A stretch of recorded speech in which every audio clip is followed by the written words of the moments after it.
Attack on Varnashrama Dharma, according to me, is the direct product. And according to me, that is the textbook instance of the success of leftist propaganda across the country. I will stand by the very clear statement that caste hatred, caste supremacism have no place. They never did. They should never have any place whatsoever. Be that as it may, Varnashrama Dharma certainly has purchase when it comes to some of our traditional institutions. Those who do not wish to subscribe to the values of those traditional institutions are under no fatwa-esque obligations to do so. You have been provided alternatives to it.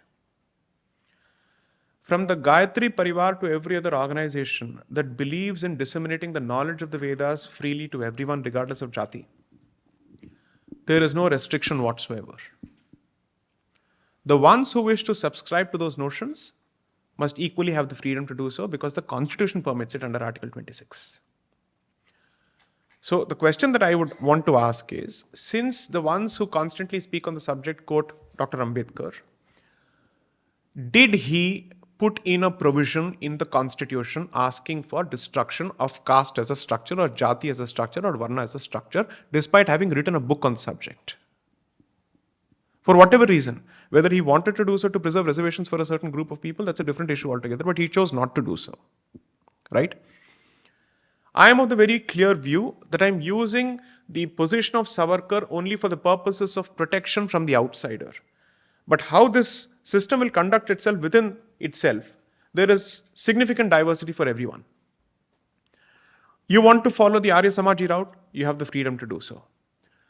The problem arises when you're basically saying that traditional Vedic institutions must subscribe to and stand by the values of Arya Samaj or Gayatri Parivar or anybody else. We are saying, to each his own. These are institutions that are run by Shastras, these are institutions that are run by Smritis, these are institutions that are run by Puranas, these are institutions that are run by Sthala Puranas. Allow them to do what they want to do. Which means, assume for a moment, let's take the same Sabarimala example and take it forward. If you choose to construct a newly minted Ayyappa temple in any part of this country, and you choose that the rules of this temple will be very different to the actual Ayyappa temple, can anybody stop you from doing so? But that institution is the epicenter, and that institution will live by the book that has consecrated it or that governs its practice. Right? Let's assume for a moment you set up a new temple altogether in every street, wherever you want to. And you say, sorry, here Varnashrama Dharma will not reign at all. And we will choose to appoint somebody else as the priest because we believe that he's trained, he's good enough, his character is good enough, therefore we want him. Who can stop you? Who will stop you? Legally, you can't be stopped.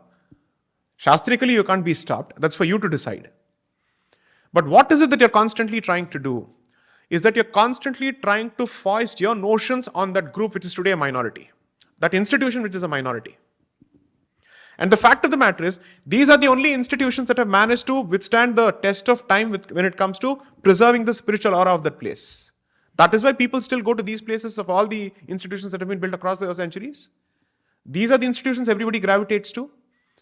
That is why when I use the word decolonization, I'm saying you have chosen to look at your own history with such an absolute loathsome vision that you don't even want to understand what it speaks of. You don't even want to understand what is its position when it comes to an Advaita philosophy, what is its position when it comes to Vyavaharik philosophy, when it comes to certain places.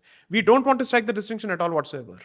Keep attacking the Vedic core of the Hindu philosophy in whatever name, under whatever rubric, under whatever umbrella. You're paving the way for anti-Hinduism